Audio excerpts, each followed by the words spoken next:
Hello guys, welcome back my YouTube channel. तो उम्मीद करता हूँ कि आप सब ठीक ठाक होंगे और मज़े में होंगे। तो आज की वीडियो गाइस ये है कि भाई इंडिया और पाकिस्तान के कंपैरिजन एंड द 1947 को जो जंग हुई थी इंडिया और पाकिस्तान के दरमियान, उसके बारे में यूपी से एक इंग्लिश की वीडियो है जिस पर मैं रिएक्शन करने वाला हूँ। तो let's go start, video start करते हैं। एंड पर इसका रिव्यू करेंगे कि भाई अंग्रेज लोग हमारे बारे में क्या सोचते हैं। You can watch this video without any ads or sponsorships and an exclusive companion episode about the Indian invasion of Goa by subscribing to our platform Armchair History TV. Go to the link in the description below to join today. In 1947, Britain's 200-year rule over the Indian subcontinent finally came to an end. The former British Raj was divided into two separate nations, India and Pakistan. This partition was driven by religious and political differences, with Pakistan envisioned as a homeland for Muslims, while India retained a secular government with a Hindu majority. A major issue with the partition was the arbitrary drawing of the borders, which often ignored local demographics and historical ties. This resulted in one of the largest mass migrations in history, with millions of Hindus and Sikhs moving to India and millions of Muslims moving to Pakistan. The transition was ill-prepared, rushed, and far from peaceful, as widespread violence led to the deaths of over a million people. The staggering loss of life caused by this uprooting caused a deep-seated animosity to fester between the two young nations. This partition also led to a geopolitical crisis, as the princely state of Jammu and Kashmir became a significant point of contention. Despite its majority Muslim population, the Hindu Maharaja of Kashmir, Hari Singh, chose to accede to India, a decision that sparked immediate conflict. Pakistan, which saw Kashmir as a natural extension of its territory due to the demographic majority, responded with military intervention. This led to the First Kashmir War from 1947 to 1948, a bloody conflict that resulted in a UN-mediated ceasefire in 1949. The ceasefire established the line of control, effectively dividing Kashmir into areas administered by India and Pakistan. However, this did not resolve the underlying dispute, as both nations continued to lay claim to the entire region. The United Nations called for a plebiscite to allow the people of Jammu and Kashmir to decide their own future, but this was never implemented. The unresolved status of Kashmir meant that India and Pakistan's bad blood continued to simmer for years after the war. By the mid-1960s, both nations were also under immense political pressure. In Pakistan, internal instability left President Ayub Khan, who had come to power through a military coup, facing dissent and regional tensions. Seeking to consolidate his power and unite the country under a common cause, he focused national attention on the Kashmir dispute.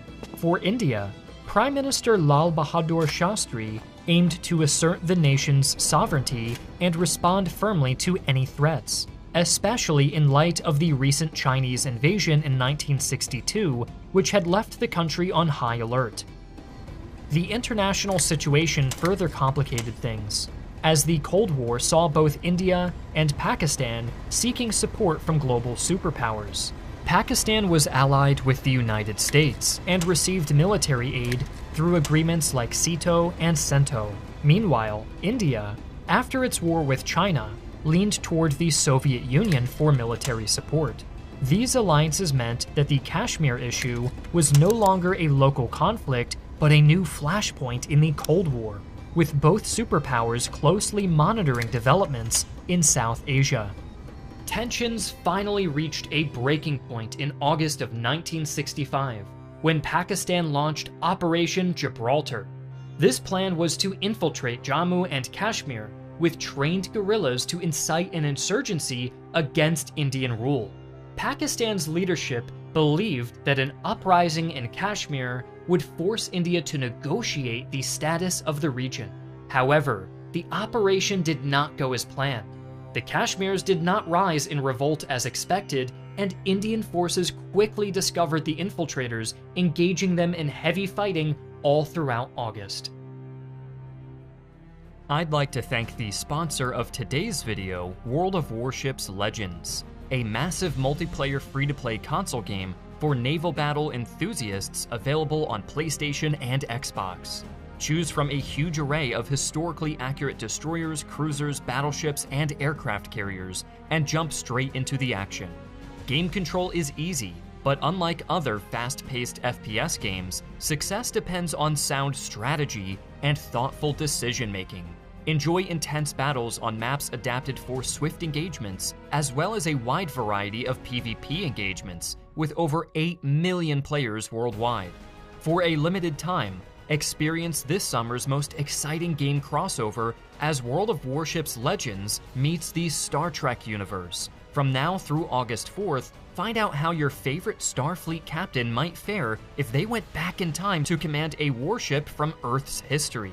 Log in now and unlock a unique Star Trek port, complete a special mission to earn Captain Jean-Luc Picard for free, get a tour of the bridge of the Starship Enterprise, and receive special Star Trek customization like patches, flags, camos, unique ship skins, and more.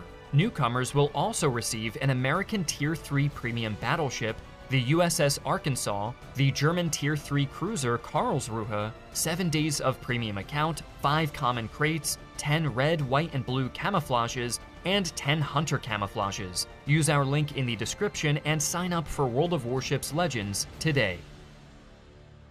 As conflict loomed, both India and Pakistan had built up their militaries ready for mobilization, each confident in their preparedness and capabilities. Pakistan's military, though smaller in overall numbers, was highly professional and well-trained, comprising approximately 260,000 active personnel. Additionally, the army itself was supplemented by over 250,000 paramilitary troops concentrated on the Kashmir region. The Pakistani military benefited from extensive training programs, with many officers trained in Western military academies. Their forces were equipped with modern American weaponry, tanks, and aircraft. Pakistan's armored units and air force were considered to be technologically superior, while their strategy was heavily influenced by the belief that a quick, decisive action in Kashmir could catch India off guard and compel them to negotiate. On the other hand, India's military was one of the largest in the world, with around 700,000 active personnel. After the Sino-Indian War in 1962, the Indian military had restructured and improved their training programs, focusing on flexibility and mobility to counter potential threats on multiple fronts. India's equipment included older but reliable British and Soviet tanks, such as the Centurion and the T-55, and their air force operated Hawker Hunter and MiG-21 aircraft. While not as technologically advanced as Pakistan's American-supplied gear, India's equipment was robust and battle-tested. India had been on high alert since the Chinese invasion and had invested significantly in military readiness and infrastructure, making them better prepared for a prolonged conflict. In response to Operation Gibraltar, India launched a full-scale military response. Indian forces crossed the line of control on August 28th and engaged Pakistani troops in heavy fighting. The early stages of the war were marked by intense skirmishes and battles at key locations like Hajipur. Indian forces, aiming to neutralize the infiltrators, had effectively advanced into Pakistani-administered territory. This phase saw fierce encounters all across Jammu and Kashmir, where both sides vied for strategic dominance. One of the early key battles was fought at Kargil during the Chum Offensive, where Indian troops managed to push back Pakistani infiltrators, securing the region. As the conflict escalated, both nations mobilized their full military capabilities, leading to widespread engagements. On September 1st, Pakistan launched Operation Grand Slam, a bold offensive aimed at capturing the vital Aknor Bridge in Jammu. This bridge was crucial, as it connected the Indian-controlled Kashmir Valley with the rest of India. Pakistan's strategy was to sever this link and cut off Indian supply lines, thereby crippling Indian operations in the region. Initially, Pakistan achieved success as they advanced rapidly toward their objective. However, the tide began to turn as Indian forces mounted a counteroffensive. India responded by opening a new front in the Punjab region, launching a massive attack toward the city of Lahore. This forced Pakistan to divert troops from Operation Grand Slam to defend its own territory, diluting their efforts in Jammu. The Indian advance toward Lahore saw heavy fighting, especially around the towns of Fatpur and Dograi, where Indian forces managed to gain ground despite stiff resistance.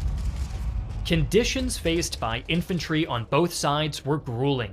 Soldiers endured extreme weather conditions, from the scorching plains of Rajasthan to the frigid mountains that dominated Jammu and Kashmir. Continuous combat added to the difficulties, with both armies engaging in fierce close-quarters battles. Both India and Pakistan deployed significant artillery units to bombard enemy positions and disrupt supply lines. The widespread use of artillery fire led to high casualties and created a constant threat for infantry as they attempted to advance on enemy positions. To break the slog of massed infantry attacks, both sides employed extensive use of tanks. From September 8th to the 10th, Pakistani and Indian armored forces faced off near the village of Asal Uttar in Punjab. Pakistani forces, fielding their advanced M48 Pattons, initially made significant gains.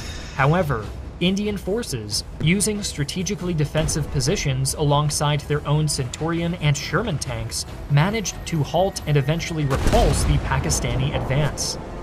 On September 11th, 28 Pakistani tanks were destroyed, with the loss of only one Indian tank at Philora. This battle was a turning point, resulting in heavy losses for Pakistan and earning India a strategic victory. 3 days later, one of the largest tank battles of the war took place in the Sialkot sector. Pakistani forces aimed to capture the town of Chavinda, which was strategically important due to its railway connections. The battle saw intense fighting, with both sides deploying large numbers of infantry, tanks, and artillery. Indian forces initially made significant inroads, but fierce resistance from Pakistani troops, combined with effective use of artillery, stalled their advance. In the desert region of Rajasthan, Indian मिला कि भाई guys जो India और पाकिस्तान के करीब जो जंग हुई थी 1947 में, उसके बारे में कंपैरिजन इस वीडियो में दिखाया गया और कश्मीर को भी लेकर सारा कुछ इस सीजन में देखने को मिला। तो मेरे तो अंदाज़ा यही है कि भाई अंग्रेज़ों के जो ये होते हैं ना, इन्हों के पास सारा कुछ होता है, क्योंकि पहले अंग्रेज़ों की हुकूमत थी, ठीक है, पूरे दुनिया में अंग्रेज़ों की हुकूमत थी। जैसे कि इस्लामी जमहूरियत पाकिस्तान आया, कायदे आज़म और गांधी जी ने मिलकर एक अलग ही मुल्क बनाया कि भाई हिंदू एक तरफ हो जाए और और जो इस्लामिक जो मुसलमान है वो एक तरफ हो जाए। तो ये 14 अगस्त 1947 में ये जाकर बना और 14 अगस्त का आज दिन भी आने वाला है। और क्योंकि 14 अगस्त को हमें आज़ादी हुई थी, हमारा एक अलग मुल्क बना था जिसमें हमें अमन और सुकून के साथ आप रह रहे हैं। अल्लाह का ताला का बहुत बहुत ही शुक्र है। तो इसके बारे में डिसीजन एक यूके से, यूनाइटेड स्टेट से एक भाई ने वीडियो बनाई है और ये इंग्लिश में थी। इसमें सिर्फ यही मुझे समझ आया कि भाई इंडिया और पाकिस्तान में 1947 में जो जंग हुई थी उसके बारे में डिसीजन किया और कश्मीर के बारे में भी इसमें देखने को मिला। उम्मीद है कि आज की वीडियो आपको पसंद है। अगर पसंद है तो वीडियो पर लाइक करना और चैनल को सब्सक्राइब करना। अगर कोई यूनाइटेड स्टेट से देख रहा है, हमारी लैंग्वेज को समझ रहा है, तो वो भी कमेंट करे। तो मिलते हैं नेक्स्ट वीडियो के अंदर, तब के लिए बाय बाय गाइस।